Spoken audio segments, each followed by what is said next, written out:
le creusait. Est-il donc devenu cet homme au vaste orgueil, dans sa triste métamorphose, si peu, si peu, si peu, qu'il n'est plus qu'une chose, qu'une date, qu'un nom plaqué sur un cercueil.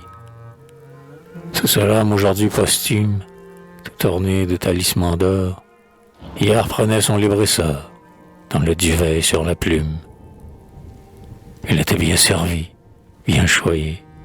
Chaque jour, c'était qui cherchait à lui faire la cour. Un mouvement de sa prunelle arrêtait le travail, l'activait de plus belle.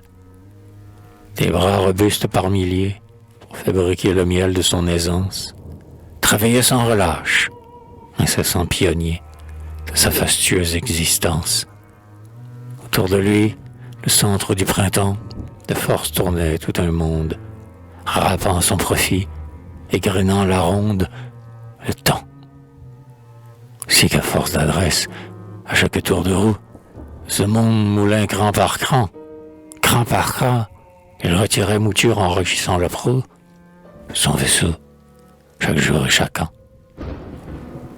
Il vous l'a laissé solitaire, sous une pierre, maintenant que sur le vallon sanglote l'aquilon. Quand des salons bien chauds vous sourit la pensée, et que de fatigue affaissée, votre âme vous appelle aux grâces du logis, pour vous terrestre paradis, et vous le laissez solitaire sous cette pierre, où, dénudés, le plumage en lambeaux, s'assembleront les noirs corbeaux, où viendra fouetter sur sa tête la tempête, où la souris des champs folâtrera dans tous les sens, et de façon fort déshonnête, où la neige étendra le froid de son manteau sur le tombeau.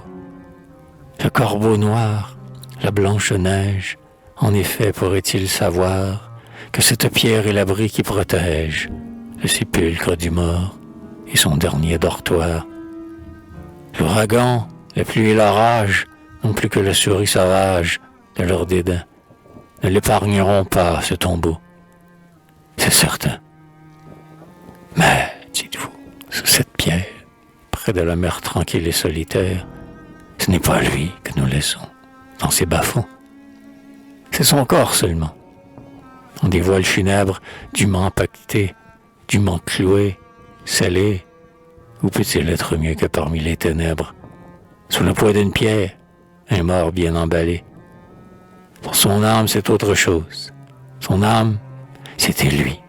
Donc sa vie est enclose, il est, nous dites-vous, en un tout autre lieu, au loin, là-haut, là-bas, et sans doute avec Dieu.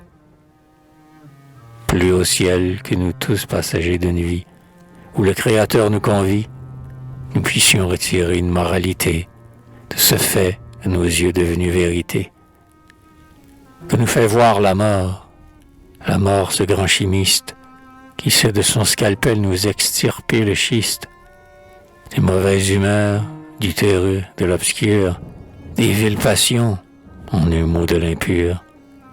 Alors aurait passé sur terre le règne de Robert Macaire, et nous aurions un jour plus pur, plus au ciel que nous tous passagers d'une vie, où le Créateur nous convie, impartiaux, nous puissions plus souvent classer l'homme de son vivant, et sans attendre que la mort, ce grand chimiste, ait su de son scalpel en extirper le schiste.